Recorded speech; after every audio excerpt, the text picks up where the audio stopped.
أعوذ بالله من الشيطان الرجيم.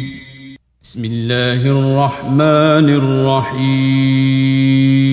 Assalamu alaikum, habaib. Inshallah, you're all doing well with صحة, عافية, barakah in your lives. Today, we're going to lesson 18. And over here, what we're learning is something new. Let's circle the new thing over here. This over here is called the standing alif, or the alif that looks like a dagger. Let's just call it the standing alif. When we see this on the top, we're going to make a long sound. Say it with me. Good. And when we see it on the bottom, we don't have an example over here, but let's say I put it over here. That means we're going to stretch it. E, or for this letter, li. It's almost the same, it's the exact same sound as the fatha. What you have to remember is that it looks a little different and it's a longer sound, okay? All right, so now we'll read this and pay attention. This over here is not a ya. It looks like a ya, but ya is the one that has dots. Ya, see like right this, dots. This over here is just a similar looking shape, but it's for this alif to sit on. You'll also see this alif on other letters. So let's start with the first word. And remember, we stretch this a little bit longer. Ala, ala, and say it with me too. Ila, ila, awa, awa. So look over here.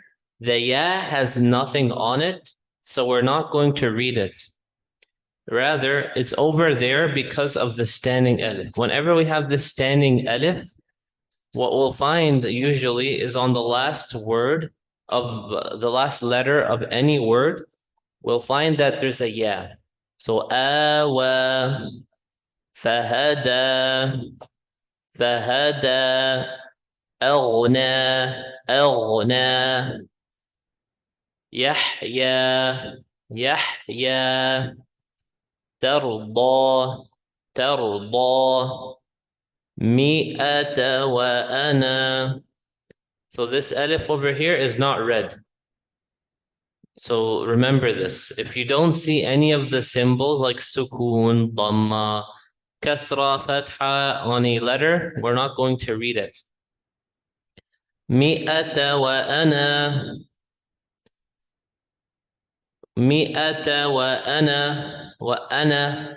So remember, we don't see anything on the alif, so we're not going to read it. مئة وأنا من الأولى من الأولى.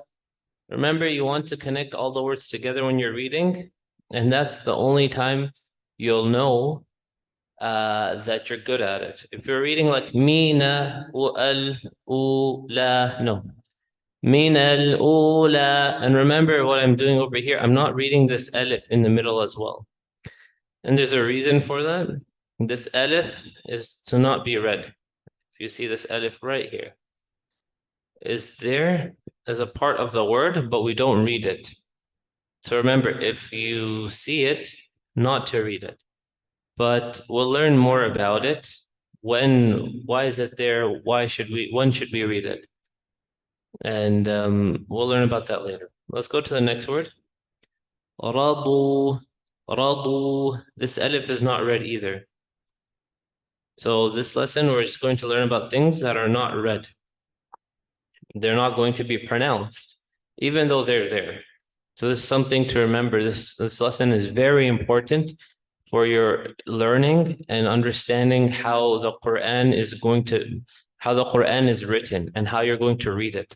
So this is radu, radu. Please follow with me. Radu, amanu, amanu. Mal qari'atu, mal qari'atu. Bil ghaybi, bil ghaybi. Good, mashallah. So we'll go to the next page. And we'll leave this for another lesson, inshallah. So we'll stop here. سبحانك اللهم بحمدك نشهد أن لا إله إلا أنت نستغفرك ونتوب إليك. السلام عليكم ورحمة الله وبركاته. Until next time, everyone.